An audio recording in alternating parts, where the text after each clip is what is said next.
हरे कृष्ण। ओम नमो भगवते वासुदेवाय। ओम नमो भगवते वासुदेवाय। ओम नमो भगवते वासुदेवाय। ओम नमो भगवते वासुदेवाय। ओम नमो भगवते वासुदेवाय। ओम नमो भगवते वासुदेवाय। ओम अज्ञानतिमिरान्धस्य ज्ञानाञ्जनशलाकया चक्षुरुन्मीलितं येन तस्मै श्रीगुरवे नमः। नमः ओम विष्णुपादाय कृष्णप्रेष्ठाय भूतले श्रीमते भक्तिवेदान्तस्वामिन्निति नामिने। नमस्ते सारस्वते देवे गौरवाणी प्रचारिणे निर्विशेष शून्यवादि पाश्चात्यदेशतारिणे। जय श्री कृष्ण चैतन्य प्रभु नित्यानंद श्री अद्वैत गदाधर श्रीवासादि गौरभक्तवृंद। हरे कृष्ण कृष्ण कृष्ण हरे हरे, हरे राम राम राम हरे हरे। हरे कृष्ण। तो हमने कल चर्चा किया था 66 नंबर श्लोक तक, 18वां अध्याय श्रीमद् भगवद गीता का 18वें अध्याय का 66 तक हमने चर्चा किया था। 67 से चर्चा करेंगे, लेकिन थोड़ा सा हम संक्षिप्त में रिवाइज करेंगे कल हमने क्या चर्चा किया था। बताइए क्या क्या हमने चर्चा किया था। ज्ञानों के बारे में, ग्रह ज्ञान, बेहतर और बृहत्तम। ग्रह नहीं, गुह्य ज्ञान, गुह्यतर और गुह्यतम। क्या है वो? गुह्य ज्ञान का मतलब क्या है? आत्मा के बारे में। हाँ, आत्मा के बारे में यानी ब्रह्म के बारे में। सेकंड अध्याय में कई जगह पर है, विशेष करके सेकंड अध्याय में। जो है ईश्वर, परमात्मा और ईश्वर के बारे में। गुह्यतर जो है परमात्मा ईश्वर भगवान भी, भगवान के बारे में भी है। भगवान ईश्वर यानी भगवान, सही। हाँ, और जो भक्ति कैसे की जाए इसके बारे में। हाँ, गुह्यतम ज्ञान भक्ति के बारे में, भगवान और जीव के बीच में जो संबंध है उसके बारे में, और भक्ति योग के बारे में जो है वो गुह्यतम ज्ञान है। तो तीनों भगवान ने गीता में बता दिया। और क्या क्या पॉइंट्स आए थे कल? हर एक्टिविटी जो है वो भगवान में मतलब मन लगाने के लिए, भगवान को रिमेम्बर करने के लिए है। जो मन मनामा बोल सकते हो, देखा था कि हर चीज़ जो है, हर एक्टिविटी यानी जो भी हम कर रहे हैं, अल्टीमेटली उसका एक ही पर्पस है कि समोदर हम भगवान को याद रख के भगवान को रिमेम्बर कर सकें। और फिर बोला था कि दो मेन प्रिंसिपल चीज़ें हैं स्पिरिचुअलिटी की, दो मेन एस्पेक्ट्स हैं और उसी को बाकी सब सपोर्टिंग है। तो always remember Krishna and second is never forget Krishna. और फिर शरणागति के 6 लक्षण है जो वो बताते हैं, 6 तरह की जो शरणागति है हर व्यक्ति के रास्ते में आता है। 6 प्रकार की शरणागति कौन सी?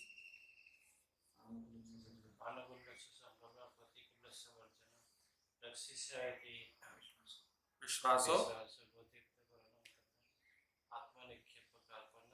षड्विधा शरणागति। Very good. तो ये 6 प्रकार की शरणागति के बारे में बताया। और एक मुख्य बात यह है, देखिए यहाँ पर थोड़ा सा टेक्निकली देखते हैं। यहाँ पर भगवान ने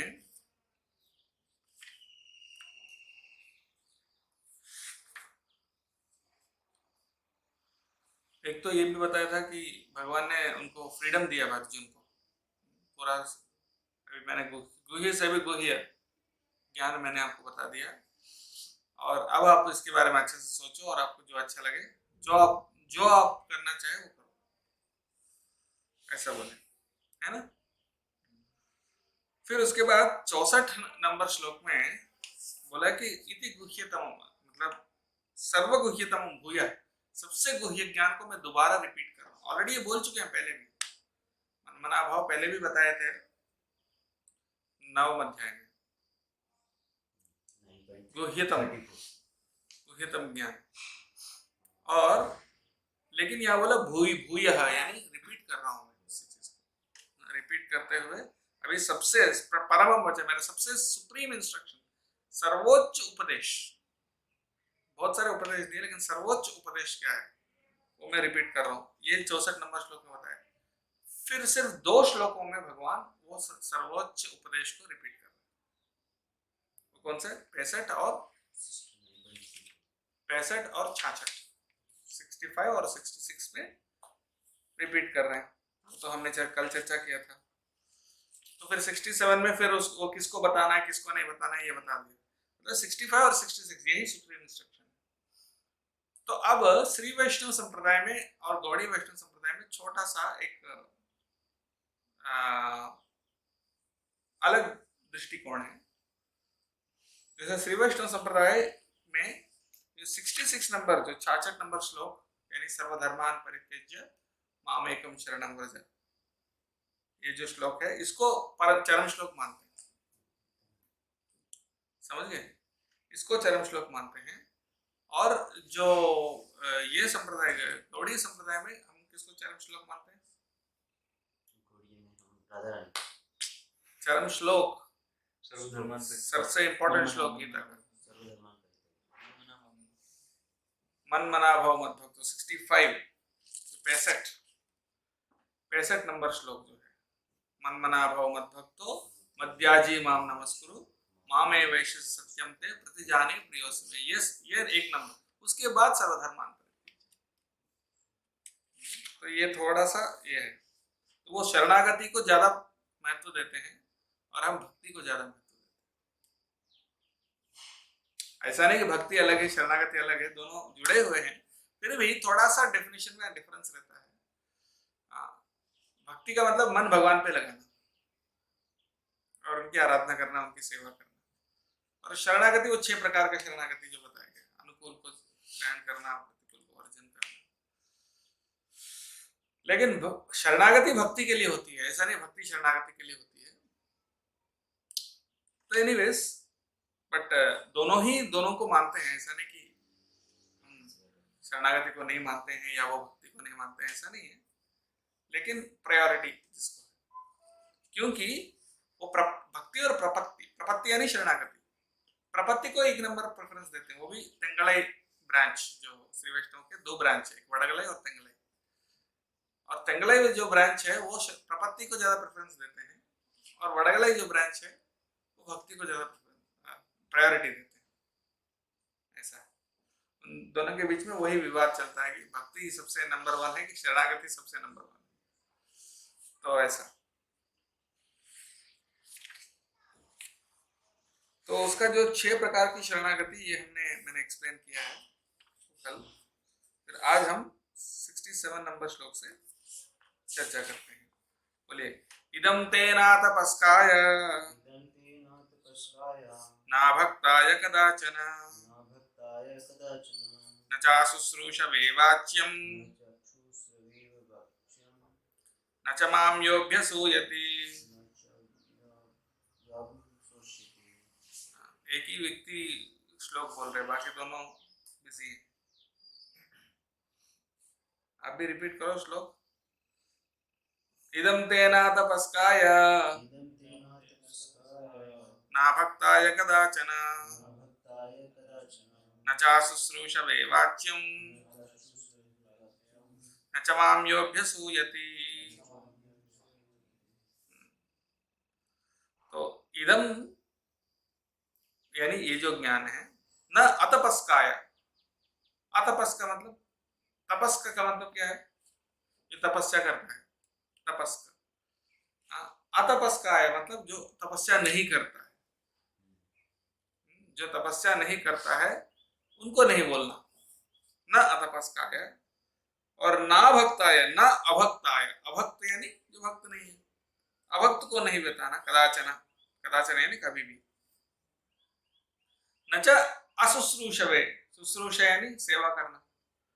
अशुश्रूषा यानी जो सेवा नहीं करता, जिसका सर्विस एटीट्यूड इसमें नहीं है, जो सेवा करना नहीं चाहता, सेवा मनोभाव नहीं है, उसको भी नहीं बताना।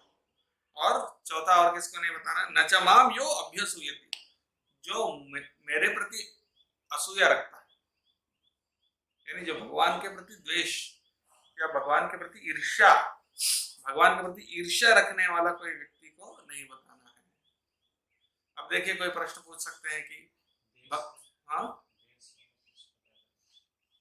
ईर्ष्या। तो भगवान के प्रति ईर्ष्या यानी द्वेष कोई करता है क्या, ऐसा कोई पूछ सकते हैं कि भगवान के प्रति कौन द्वेष करता है? सब तो भगवान को मानते ही है। नहीं जो असुर है। नहीं, असुर तो ठीक है, लेकिन हम सब में वो भगवान के प्रति ईर्ष्या है कुछ हद तक। भगवान को ईर्ष्या करना कैसे समझ में आता है कि ये व्यक्ति भगवान को ईर्ष्या करता है? कैसे बता सकते हैं कि ये व्यक्ति भगवान को ईर्ष्या करता है? वैष्णव से ईर्ष्या करना। एक तो ये है, बहुत अच्छा बताया, जो वैष्णवों से ईर्ष्या करता है, भक्तों से ईर्ष्या करता है, वो भगवान से भी ईर्ष्या करता है। जैसे दुर्योधन, दुर्योधन तो कृष्ण के साथ उनका कोई दुश्मनी नहीं था, है ना। जब कृष्ण शांति दूत बनकर आए थे तब उनको कितना अच्छा स्वागत किया उनको, हाँ, दुशासन के महल में ठहराया, ठहराने का मतलब प्रबंध किया, और सारे बहुत अच्छे पकवान बनाए उनके लिए, बहुत स्वागत किए, बहुत सारे गिफ्ट दिए, है कि नहीं। तो तो इस प्रकार से ऑफ कोर्स जब वो पांडवों के पक्ष लेने लगे भगवान कृष्ण, तब उनको बांधने के लिए बोल दिए। जब वो शांति दूत बनकर पांडवों को स्तुति करने लगा कृष्ण, और बोला भीम देखो इनका छाती, इनका दुशासन का छाती का लहू पान करेगा और ये दुर्योधन का जंघा तोड़ेगा, ऐसा बोलने लगे। तब वो दुर्योधन को गुस्सा आया और उनको बांधने के लिए बोल दिया, मतलब कृष्ण को बांधने के लिए बोल दिया, जब कृष्ण ने विश्वरूप दिखा दिया वहां पर। लेकिन वैसे ओरिजिनली वो कृष्ण से ऐसा कोई नफरत नहीं करता था, लेकिन क्योंकि वो पांडवों से द्वेष करता था, इसीलिए भगवान से भी द्वेष करता है। यानी भगवान के शुद्ध भक्तों को अगर कोई द्वेष करे, भगवान के शुद्ध भक्तों को कोई अगर निंदा करे या द्वेष करे, यानी वो भगवान को भी द्वेष कर रहे हैं।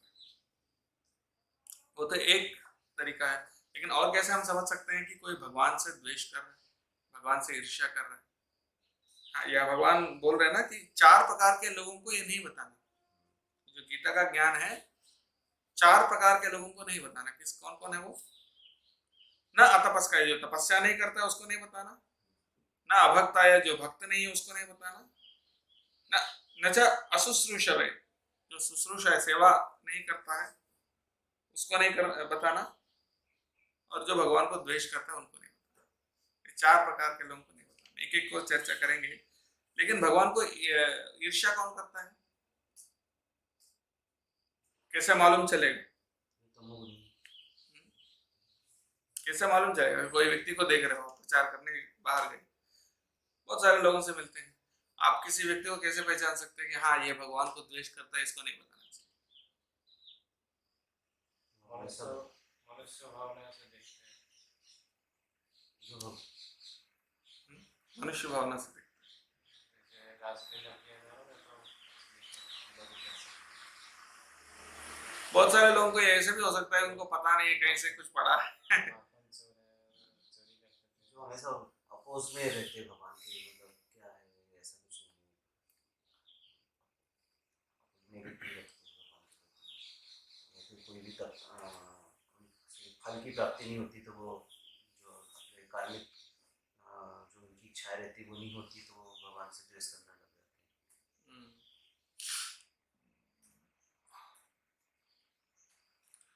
और बताओ, और कोई आइडिया से हेमंत प्रभु, कैसे पहचानेंगे कोई व्यक्ति भगवान को द्वेष करता है, इसलिए इसको गीता का उपदेश नहीं देना चाहिए? How do you identify?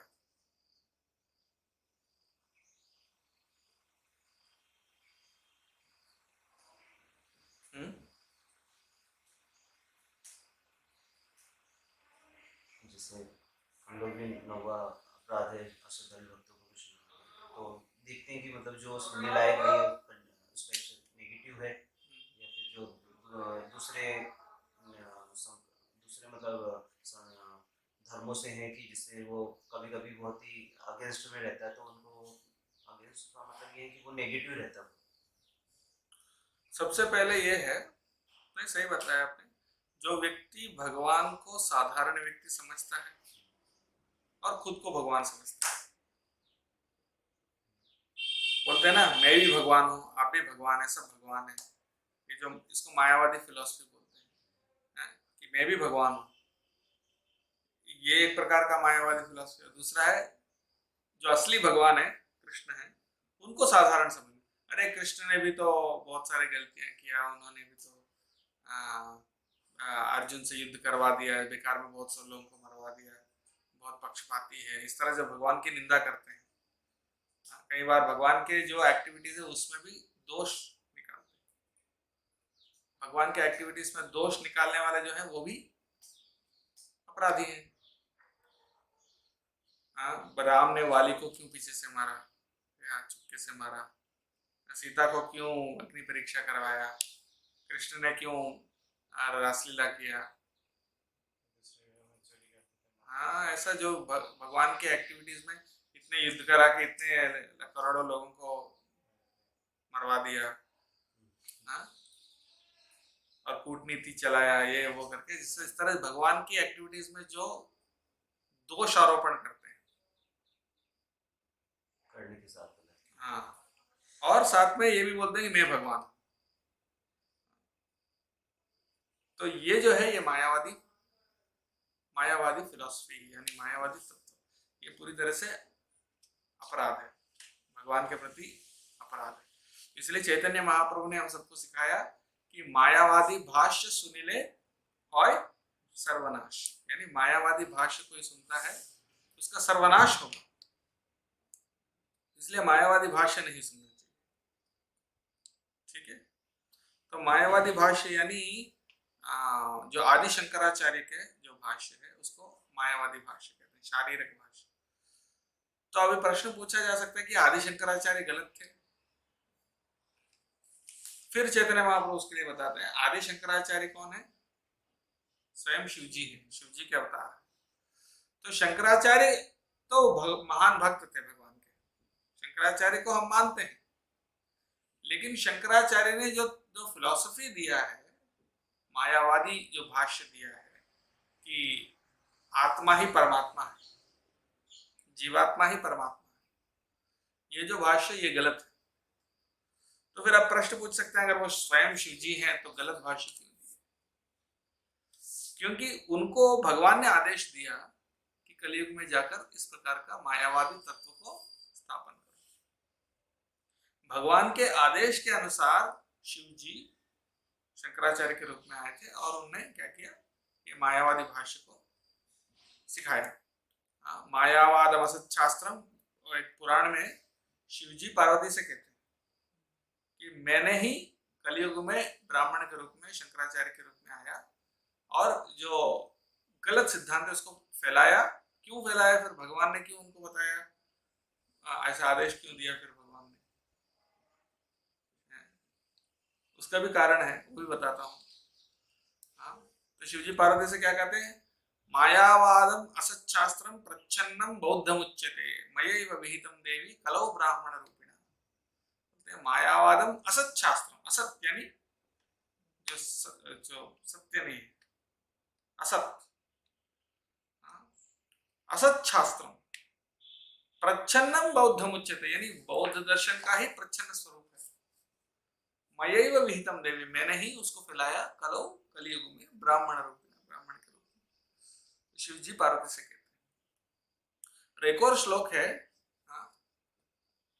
स्वागमय कल्पितैस्त्वं च जनान् मद्विमुखान् कुरु, ये भगवान शिव जी को आदेश देते हैं एक काल्पनिक तत्व बनाकर लोगों को मुझसे विमुख करो कलयुग में। क्योंकि कलयुग में उसका कारण क्या है, ये है कि कलयुग में बहुत सारे असुर हैं, बहुत सारे असुर पैदा होते हैं ब्राह्मण कुल में, ये पुराणों में है, शाप है। अभी जो नंदीश्वर और शिवजी के जो गण हैं उनका शाप है ब्राह्मणों को कि कलयुग में जो ब्राह्मण है वो सब कौन होंगे, सभी ब्राह्मण नहीं, बहुत सारे असुर ब्राह्मण कुल में पैदा होंगे। और उनकी प्रवृत्ति क्या होती है, उनकी प्रवृत्ति ऐसी होती है कि मैं खुद भगवान बन जाऊं, उनकी ऐसी प्रवृत्ति कि मैं ही भगवान। और असली जो भगवान है कृष्ण और है राम है, वो तो बहुत सारी गलतियां की है, वो भी हमारे जैसे साधारण है। तो इस तरह का जो उनकी मनोभाव है उसको बढ़ाने के लिए भगवान ने एक फिलॉसफी उनको दिया। जो इस तरह से मनोभाव रखते हैं, जो भगवान को शरणागत नहीं होना चाहते हैं, जो भगवान की भक्ति नहीं करना चाहते हैं, बल्कि वो अपनी क्या बोलते हैं उसको, अहंकार के आधार पर वो काम करना चाहते हैं, उसके लिए भी एक फिलॉसफी चाहिए ना, उसके लिए भी कोई शास्त्र चाहिए। तभी तो वो ब्राह्मण है तो उनको मानने के लिए ऐसा कोई शास्त्र चाहिए, ऐसा सिद्धांत चाहिए। इसलिए शिव जी आकर इस प्रकार की मायावादी भाष्य उन्होंने बनाया, जिसमें यह बताया जाता है कि जीव ही भगवान है। क्योंकि असल में जीव भगवान नहीं होता है, असल में जीव क्या होता है, भगवान का अंश होता है। जीवात्मा परमात्मा का अंश है, छोटा सा अंश है, लेकिन जीवात्मा परमात्मा नहीं होता है।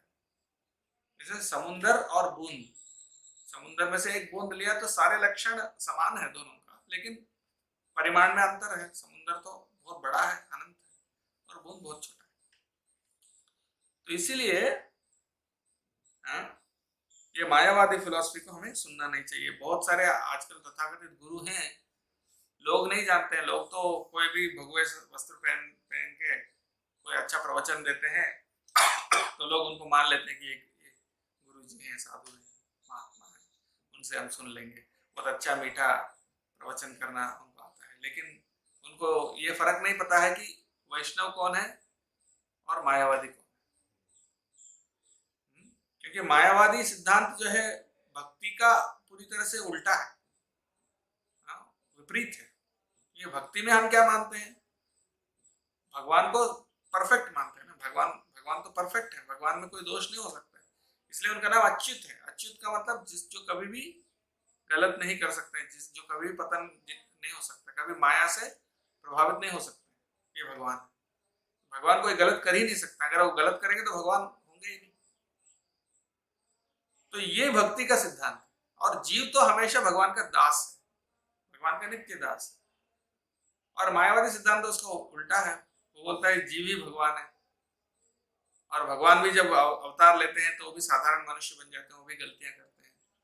तो ये सिद्धांत जो है भक्ति का खिलाफ है।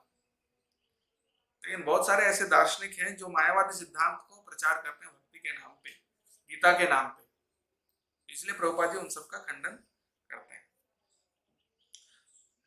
तो ऐसे जो द्वेष करते हैं उनको नहीं बताना चाहिए, और जो सेवा मनोभाव जिसके अंदर नहीं है उसको भी गीता का उपदेश नहीं देना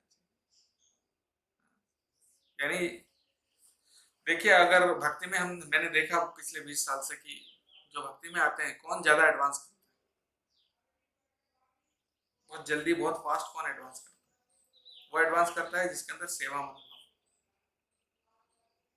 जो निस्वार्थ रूप से जो सिर्फ सेवा करने के लिए आता है, जिसमें अपना सेल्फिश एटीट्यूड नहीं रहता है, ऐसा नहीं कि, और घमंड नहीं रहता उसके अंदर कि मैं ऑलरेडी जानता हूँ, मैं ऑलरेडी सब जानता हूँ, मैं इनसे क्या सीखूंगा, मैं, ऐसा घमंड नहीं होता है, नम्रता होती है और सेवा करने की इच्छा होती है।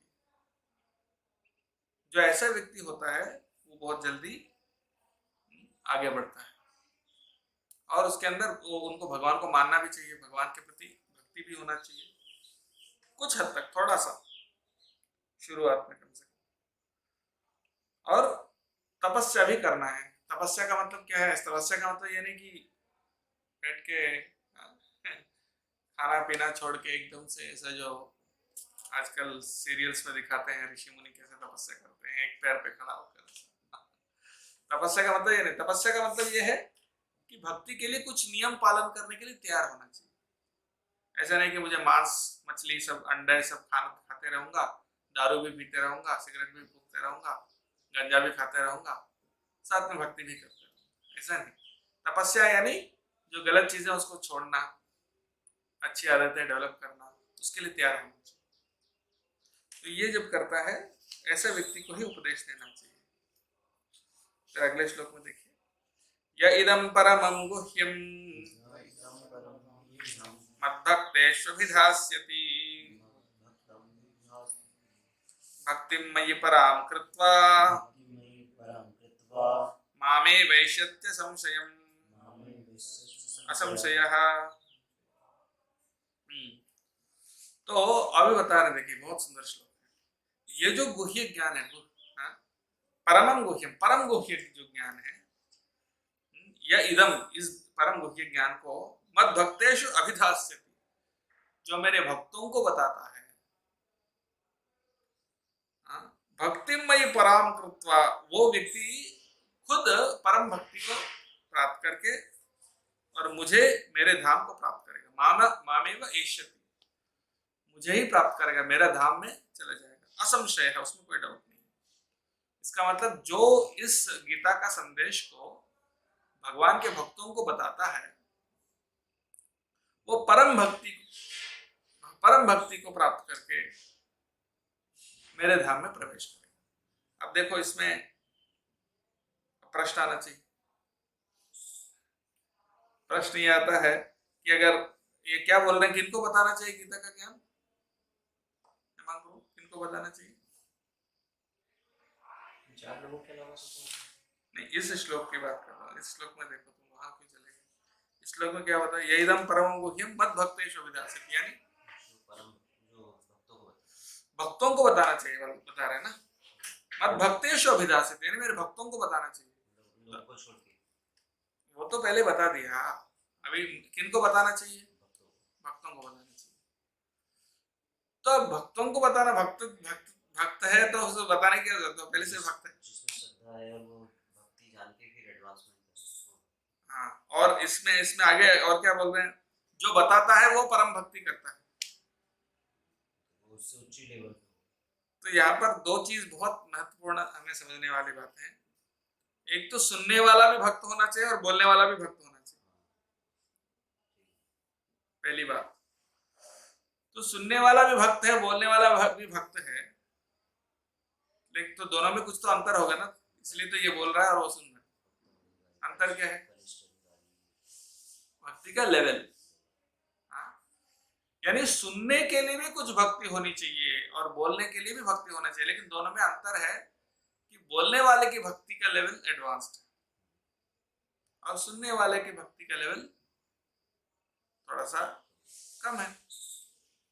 जिसके पास ज्यादा प्रगति किया हुआ है वो नवसिखिया को वो सिखाएगा ना। ऐसा नहीं कि नवसिखिया जाके सीनियर भक्त को सिखाएगा, ऐसा तो नहीं होता है ना। तो कहने का मतलब ये है कि सुनने के लिए फिर क्या योग्यता? भक्त होना मतलब क्या? सुनने वाले व्यक्ति भक्त होना मतलब क्या होना चाहिए? हाँ, उनके अंदर श्रद्धा होना चाहिए, विश्वास होना चाहिए, भगवान पर विश्वास होना चाहिए, गीता पर विश्वास होना चाहिए और बोलने वाले पर भी विश्वास होना चाहिए। तब जाके मतलब वो भक्ति का लेवल उनसे हम एक्सपेक्ट कर सकते हैं। और जो विश्वास है, जिसके अंदर श्रद्धा है, वही तो सुनेगा ना, नहीं तो सुनेगा भी नहीं। और जो बोलने वाला है वो व्यक्ति परम भक्ति को प्राप्त करेगा। भक्ति का जो सर्वोच्च स्तर है, जो है परम भक्ति, उसको प्राप्त करेगा और भगवत धाम, भगवान के धाम में चला जाएगा। जो इसके प्रचार करता है, देखो प्रचार करने से कितना फायदा है। बोल रहे हैं जो मेरे भक्तों को, जो श्रद्धालु व्यक्तियों को एक गीता का ज्ञान बताता है, वो निश्चय असंशय मेरे धाम में प्रवेश करेगा। भगवान बोल परम भक्ति को प्राप्त करके, तो प्रचार करने से कितना फायदा है, राइट? तो इसलिए बहुत जरूरी है, इसलिए गीता का प्रचार करना बहुत जरूरी है। और आगे और भी एक्सप्लेन कर रहे हैं भगवान, देखिए। अच्छा, तस्मान् मनुष्येषु कश्चिन्मे प्रियकृत्तमः भविता न च मे तस्मात् अन्यः प्रियतरो भुवि। अच्छा, तस्मान् मनुष्येषु, तस्मात् का मतलब क्या? उससे ज्यादा मनुष्येषु यानी मनुष्यों में, कश्चित ऐसा कोई भी नहीं है, प्रियकृत्तमः यानी प्रियकृत, यानी प्रियकृत का मतलब क्या होता है? प्रिय यानी प्रिय का मतलब क्या होता है? प्रेम। प्रिय का मतलब जो पसंद की चीज है। हाँ? मुझे रसगुल्ला प्रिय है, यानी रसगुल्ला पसंद है कि नहीं? तो प्रिय का मतलब जो खुशी देने वाली चीज है, जो अच्छा लगता है। अब प्रियकृत मतलब, सबसे कृत कृत का मतलब क्या होता है? करना। सबसे प्रिय। कृत का मतलब है करना, करने वाला। कृत का मतलब क्या होता है? करने वाला। प्रियकृत का मतलब क्या होता है? अत्यधिक। यानी भगवान को जो अच्छा लगता है वो करने वाला। क्या? भगवान को जो अच्छा लगता है वो करने वाला, प्रियकृत। और प्रियकृत तमः मतलब, हाँ, भगवान को अच्छा लगने वाला काम करने वाले लोगों में से सबसे ज्यादा श्रेष्ठ। समझ गए? यानी भगवान को पसंद, जो काम पसंद है वो करने वाले में से सबसे बेस्ट है। यानी सबसे भगवान को प्रिय काम क्या है? यही है, प्रचार करना। हाँ? अच्छा, तस्मात, उससे ज्यादा ऐसा कोई व्यक्ति नहीं है, उससे बढ़कर कोई ऐसा व्यक्ति नहीं है जो मुझे प्लीज करता है, जो मुझे प्रसन्न करता है। मुझे प्रसन्न करने वाले में से सबसे बेस्ट वही है जो मेरी भक्ति का प्रचार करता है। समझ गए ना? यानी भक्ति का प्रचार करने वाला ही सबसे प्रिय है मुझे, उससे ज्यादा प्रिय और कोई व्यक्ति नहीं है, और न होगा भी, और न हुआ था। भविता न च मे तस्मात् अन्यः प्रियतरो भुवि।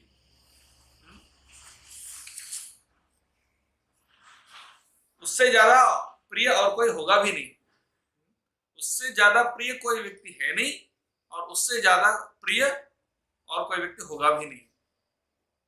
जो गीता का ज्ञान का प्रचार करता है, भक्तों को बताता है, उससे ज्यादा और कोई प्रिय नहीं है मुझे, और कोई होगा भी नहीं। देखो कितना भगवान जोर से बता रहे हैं। It's so important. यानी अगर आप भगवान को प्रसन्न करना चाहते हैं, उसके लिए सबसे अच्छा तरीका क्या है? रणवीर, भगवान का प्रसाद करना। गीता का संदेश बांटना, सबको देना, ये सबसे बेस्ट तरीका है भगवान को प्लीज करने। क्योंकि भगवान सभी जीवों के परम पिता है ना। तो अगर उनके बच्चों को कोई अगर वापस पिता के पास पहुंचाता है, तो पिता कितना खुश हो जाएगा, है कि नहीं? इसीलिए भगवान ऐसे बोल रहे हैं। तो सभी जीव भगवान के संतान हैं। अगर मान लीजिए बाप और बेटे में झगड़ा हो, बाप और बेटे में झगड़ा हो, और बेटा बाप को छोड़ के चला गया और मिलना नहीं चाहता, वापस नहीं आना चाहता। अगर मान लीजिए कोई जाके उस बेटे को समझाते हैं, भैया आपके पिताजी बहुत अच्छे हैं, हाँ, बहुत दयालु भी हैं, आप वापस जाओगे तो भी आपको स्वीकार करेंगे और आपको पूरा प्रेम भी देंगे, आजा। ऐसा करके कोई समझा के उस बेटे को अगर पिता के पास वापस लेके आते हैं, तो फिर पिताजी को कैसे लगेगा? पिताजी बेटे को पहले गले नहीं लगाएंगे, पहले किसको गले लगाएंगे? किसको गले लगाएंगे? भेजा। जो लाया उसको पहले गले लगाएंगे, क्योंकि वो उसने लाया है इस बेटे को। तो ऐसा है, अगर हम जीवों को भगवान के पास ले आएंगे तो भगवान सबसे ज्यादा प्रसन्न होंगे उससे। अध्येष्यते च य इमम्, अध्येष्यते च य इमम्, अध्यस्यते च यम्, अध्येष्यते च य इमम्, अध्यस्यते च यम्, धर्म्यं संवादमावयोः, संवादमायो, ज्ञानयज्ञेन तेनाहम् ज्ञानयज्ञेन तेन इष्टः स्यामिति मे मतिः।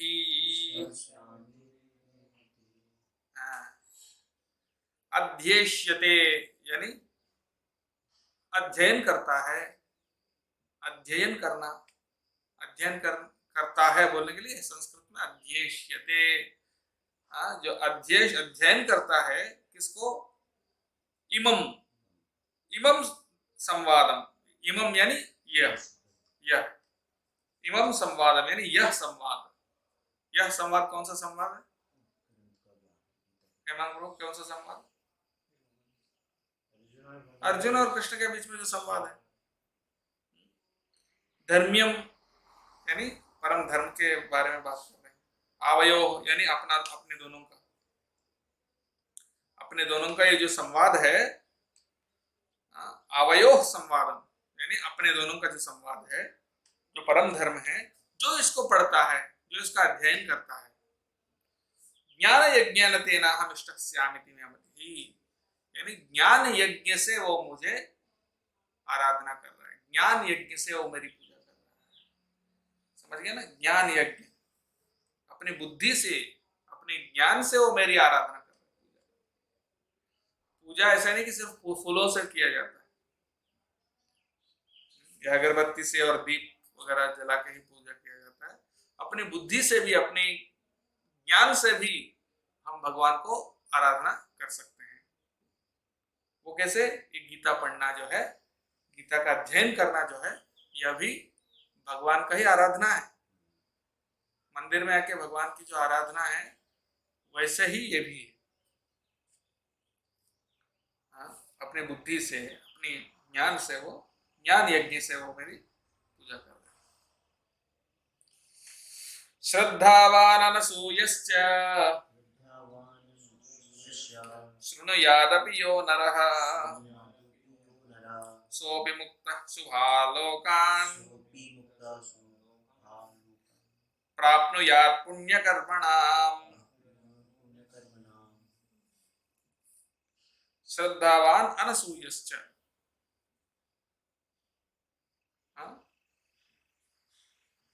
शृणुयात यानी शृणुयात का मतलब जो सुनता है,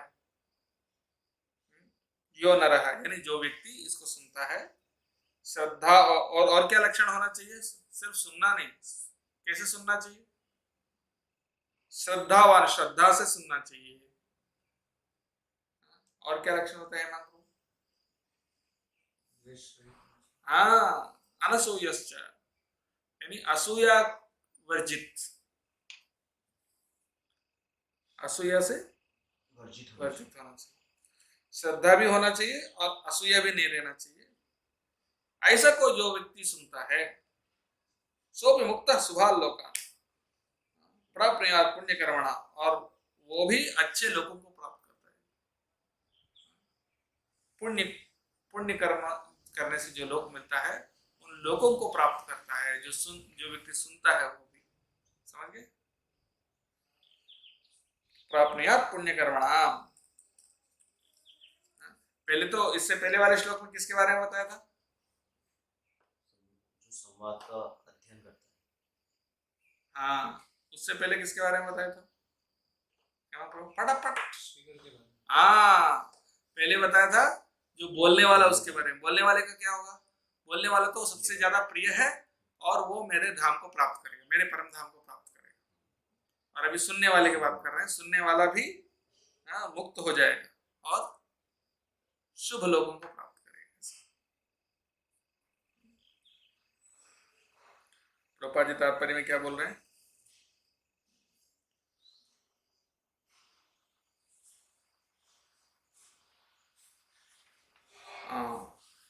बहुत सारे ऐसे लोग हैं जो भगवान को द्वेष नहीं करते हैं। देखो, जो भगवान के भक्त नहीं है, उसमें दो प्रकार के हैं। एक वो है जो भगवान को द्वेष करते हैं, और एक है जो भगवान को द्वेष नहीं करते हैं। अगर उनको अगर हम उपदेश दें तो सुनेंगे, सुनेंगे और भक्ति में एडवांस कर सकते हैं। तो ये दो कैटेगरी है, एक तो जो सुन सकते हैं और एक है जो नहीं सुनेंगे। ठीक है ना? तो इसमें जो दूसरा कैटेगरी जो है, जो सुन सकते हैं, जो द्वेष नहीं करते हैं भगवान को, उन लोगों को हमें बताना चाहिए भक्ति के बारे में। लेकिन जो द्वेष करते हैं उनको नहीं बताना।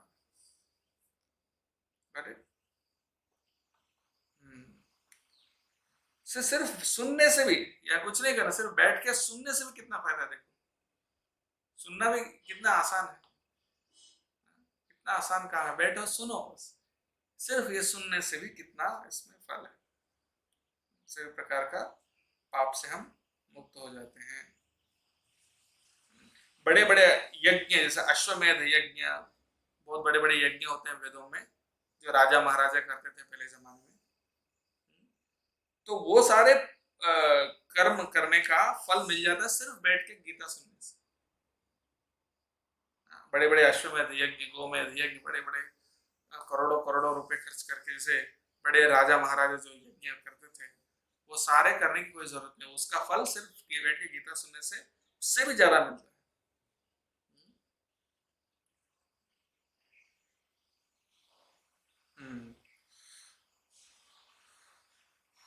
देखो यहाँ पर क्या बोल रहे हैं, तो फिर यहाँ प्रश्न ये पूछा जा सकता है कि ये क्यों नहीं बताया कि भगवत धाम जाएगा। ये तो बताया अच्छा पुण्य पुण्य लोकों में जाएगा, ऐसा बताया ना।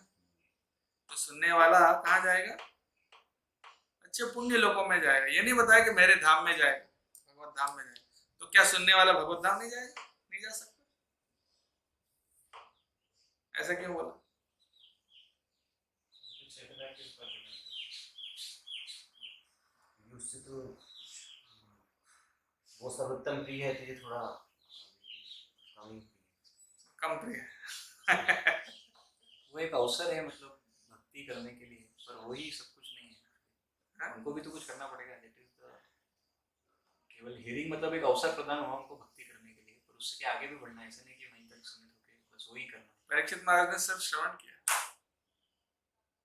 सब पर नहीं हुए, परमात्मा निवास करते श्री विष्णु श्रवणे परीक्षित भवत्। श्रवण के भी अलग अलग स्तर होते हैं ना, जैसे हम वो तो सर्वोत्तम उसमें भी सुनते हैं। श्रवणम Of कीर्तनम course, जैसे स्मरणम। परीक्षित महाराज का एग्जांपल है, but at the same time Navodaya भक्ति में तो किसी के भी माध्यम से भगवत धाम धुंधकारी के समय पे एग्जांपल सुनते हैं कि धुंधकारी उस समय पे गया, पर वो जो बाकी सब हीरे थे वो सब नहीं गए। तो फिर उसमें कारण बताते हैं कि एक्चुअली उन्होंने जो सुना फुल निष्ठा से और पूरे समर्पण भाव से सुना, लेकिन आप लोग क्या थोड़ा इधर हाँ, तो आप क्या कहना चाहते हैं। अल्टीमेटली मतलब किस चेतना से हम मतलब सुन रहे हैं, वो उस पर भी इम्पोर्टेंट है, उससे भी समझना कितना इंटेंस हाँ, इंटेंस। ये सही बात। क्योंकि अगर आपको गीता बोलना है तो आपको शुद्ध होना पड़ेगा, क्योंकि उल्टा सीधा कुछ भी बकवास नहीं कर सकते ना। बोलने वाला तो एकदम प्योर ही बताना चाहिए उसको, लेकिन सुनने वाला हो सकता है वो पूरा सुन रहा है, कितना स्वीकार कर रहा है, कितना समझ रहा है, कितना उसको कितना प्योरली सुन रहा है, कितना श्रद्धा के साथ सुन रहा है, ये सब सवाल है। लेकिन अगर सुनने वाला भी अगर पूरी श्रद्धा से सुन रहा हो तो फिर क्या अकेले श्रवण करने से भगवत धाम नहीं जा सकता। हाँ, अकेले सिर्फ श्रवण, एक भक्ति का कोई एक अंग भी सक्षम है आपको भगवत धाम ले जाने के लिए। ऐसा नहीं कि 9 के 9 ही करना पड़ेगा तभी आप भगवत धाम जाओगे, ऐसा नहीं। सिर्फ भक्ति के 9 अंग में से एक अंग भी अगर आप करो उससे भी आपका परफेक्शन मिल सकता है। जैसे परीक्षित महाराज ने कुछ नहीं किया, सिर्फ श्रवण किया, उसी से वो भगवत धाम चले। लेकिन वो श्रवण कैसे करना चाहिए, आपने जो बताया वो सही, पूरी विश्वास के साथ, पूरी श्रद्धा के साथ, और बिना ईर्ष्या के साथ। जब ऐसे सुनेंगे तो वो भी भगवत धाम जाएगा। लेकिन अगर मान लो उसके अंदर उतनी लेवल की श्रद्धा नहीं है तो फिर वो कहाँ जाएगा। प्रभुपाद जी तात्पर्य में बता रहे हैं कि वो ध्रुव लोक में जाएगा। कहाँ जाएगा, ध्रुव लोक में जाएगा। पूरा श्रद्धा के साथ नहीं सुना, लेकिन सुना, तो वो व्यक्ति कहाँ जाएगा, ध्रुव लोक में जाएगा। और वहां पर उनके संग से वो क्या करेगा, फिर आगे और भगवत धाम वहां से और आगे एडवांस करेगा। ऐसा। अब देखो आगे भगवान अभी अर्जुन से प्रश्न पूछे, कच्चिदेतच्छ्रुतं पार्थ त्वयैकाग्रेण चेतसा कच्चिदज्ञान सम्मोहः प्रणष्टस्ते धनंजय। कच्चित मतलब क्या। देखो कश्चित अलग है, कश्चित का मीनिंग अलग है, कच्चित अलग है, समझ गए। कश्चित यानी शा के नीचे चा, शा के साथ चा मिला हो, वो कश्चित। और ये चा के साथ चा मिला, दो चा है, कच्चित। कच्चित का मतलब क्या है? क्या क्या आपने सुना? भगवान अर्जुन से पूछे, क्या आपने श्रद्धा से सुना उसको, एकाग्रता से? और कश्चित का मतलब होता है कोई, कोई व्यक्ति। कश्चित यानी कोई व्यक्ति, और ये कच्चित मतलब क्या सुना? ये तो श्रुतम पार्थ, ये सब आपने सुना क्या पार्थ? एकाग्रेण चेतसा त्वया, एकाग्र चेतना से, एकाग्र चित्त से क्या आपने सुना इसको? कच्चित अज्ञान सम्मोह प्रणष्टस्ते, क्या आपका अज्ञान का सम्मोह, आपका नाश हो गया है धनंजय? ऐसा पूछा। तो पूरा भगवान भी थोड़ा कंफर्मेशन चाह रहे थे अर्जुन से, कहीं सुना कि नहीं कि भाई अगर हम बोलते हैं, कई बार ऐसा होता है कि हम बोलते हैं, व्यक्ति जब तक उसके तरफ से जब तक वो बोलेगा नहीं प्रभु जी आपने बहुत अच्छा बताया, हमने बहुत अच्छा सीखा, हमको बहुत समझ में आया, तो तब सुनने वाले को क्या लगता है, हाँ चलो ठीक है, मैंने जो बताया बेकार नहीं गया, उसका कुछ असर पड़ा, थोड़ा सा उसको भी रीएश्योरेंस मिलता है। हाँ, लेकिन अगर सुनने वाला कुछ नहीं बोलता है, या फिर वो समझा कि नहीं समझा, ये नहीं समझ आता। जिस चैतन्य महाप्रभु को सार्वभौम भट्टाचार्य बहुत दिन तक बिठा के सुनाए, वो क्या है, मायावादी भाष्य, वेदांत सूत्र का जो मायावादी भाष्य। बोले तुम तो जवान सन्यासी हो, बहुत नौजवान हो, तो बहुत सुंदर हो, तो अगर आपको ज्ञान नहीं रहेगा तो आप सन्यास मेंटेन नहीं कर पाओगे, इसलिए मैं आपको अच्छे से ज्ञान देके सिद्ध करूंगा, ऐसा बोल के सार्वभौम भट्टाचार्य ने चैतन्य महाप्रभु को बिठा के उनको सिखाया। और चैतन्य महाप्रभु तो वो जो मायावादी भाषा सुना रहे हो, तो चैतन्य महाप्रभु तो बस चुपचाप बैठे थे, बहुत दिन तक सुन रहे थे, कुछ बोले नहीं। तो आखिरी में वो बोले कि मैं इतने दिन से समझा रहा हूँ, आपको कुछ समझ में आ रहा है कि नहीं? आप कुछ हाँ हो कुछ नहीं बोलते हो, क्या बात? तो बोले कि वेदांत सूत्र तो मैं समझ रहा हूं, लेकिन आपका भाष्य नहीं समझ पा रहा। तो बोले ऐसा कैसे हो सकता है, भाष्य तो वेदांत को समझाने के लिए तो भाष्य दिया जाता है, तो आप भाष्य को समझ रहे हो, नहीं समझ रहे हो, लेकिन वेदांत सूत्र को समझ रहे हो, ऐसा कैसे? तो बोल रहे आपका भाष्य जो है बादल जैसे सूरज को ढक देते हैं ना, ऐसा वेदांत सूत्र को आपका भाष्य ढक देते। रियल एक्चुअली भाष्य का उद्देश्य क्या होता है, भाष्य क्यों देते? गीता के ऊपर हो या वेदांत के ऊपर हो, भाष्य क्यों देते? उसको और समझाने के लिए, और अच्छे से समझाने के लिए, और आसानी से समझाने के लिए। लेकिन अगर वो भाष्य वो काम नहीं कर रहा, लेकिन जो उसका रियल मीनिंग है उसको छुपा रहा है, यानी उसको तोड़ मरोड़ के उसका गलत व्याख्या दे रहा है, तो मतलब वो फिर वो भाष्य जो है असली काम नहीं कर रहा है।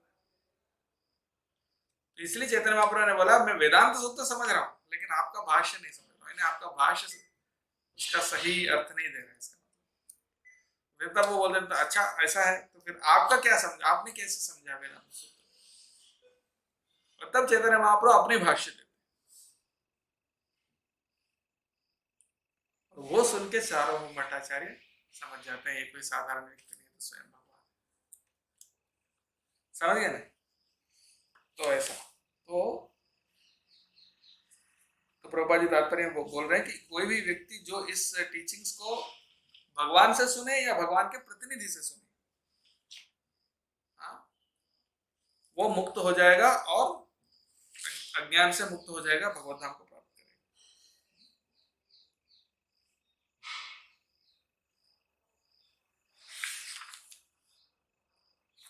इसलिए प्रामाणिक गुरु की आवश्यकता है। अर्जुन के केस में भगवान कृष्ण खुद गुरु बन गए, लेकिन हमारे केस में भगवान डायरेक्टली तो गुरु नहीं बनेंगे ना, क्योंकि हम अर्जुन जैसे शुद्ध भक्त नहीं है। तो इसीलिए भगवान के कोई प्रतिनिधि होते हैं, शुद्ध भक्त होते हैं, जैसे कि श्रील प्रभुपाद हैं, उनसे सुनकर हम शुद्ध भक्त बन सकते हैं। प्रामाणिक गुरु से हमें इसलिए सीखना बहुत जरूरी है। जो गुरु शिष्य परंपरा में है, 4 संप्रदाय में से एक संप्रदाय में है, और एज इट इज गीता को समझा रहे, इसलिए प्रभुपाद जी के माध्यम से हमें गीता समझना चाहिए और उनके भक्तों के माध्यम से। ठीक है, और कोई प्रश्न है किसी को? क्वेश्चन था जैसे इसमें होता है कि अपने द्वेष नहीं करना चाहिए, मतलब जो द्वेष करता है भगवान उनको प्रचार नहीं देना या उनको भगवान के बारे में नहीं बताना।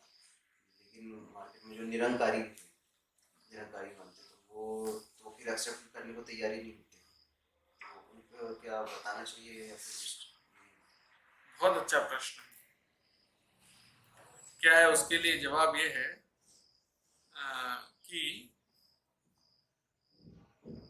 बहुत सारे लोग मायावादी फिलॉसफी से दूषित हैं पर खुद मायावादी नहीं है। जैसे मान लीजिए बहुत सारे लोग मासूम होते हैं, वो जानते नहीं है, कोई कहीं से कोई किताब मिल गया उसमें कुछ भी आंसर लिखा है या कहीं से कुछ सुन लिया और वो भी ऐसे सोचने लगे।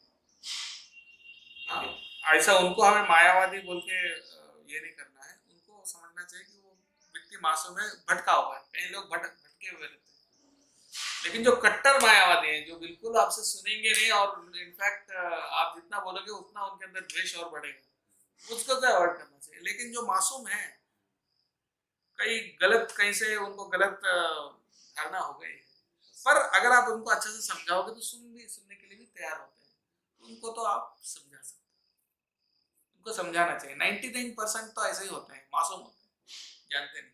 कट्टर मायावादी तो बहुत रेयर होते हैं, उनको तो आप कितना भी समझाओ सुनेगा नहीं, उल्टा आपको और उसके अंदर गुस्सा है। ये उपदेश और मूर्खाणा प्रकोपाय न शांत। जो मूर्ख होता है उसको जितना उपदेश दोगे उसको और उतना गुस्सा बढ़ेगा, वो सुनेगा नहीं। ऐसे व्यक्ति को उपदेश देना ही नहीं चाहिए। लेकिन जो मासूम व्यक्ति है, जो थोड़ा सा कहीं से कुछ गलत इन्फ्लुएंस में आ गया है, उसको हम थोड़ा सा समझा के उसको समझा बुझा के उसको सही मार्ग में हम ला सकते हैं। ऐसा है नहीं कि हर व्यक्ति जो ऐसा बोलता है उसको मायावादी बोल के उसको हम लेबल कर देंगे, ऐसा नहीं करना।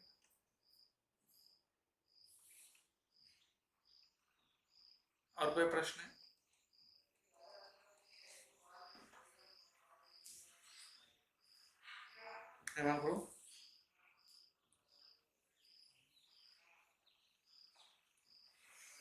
ठीक है।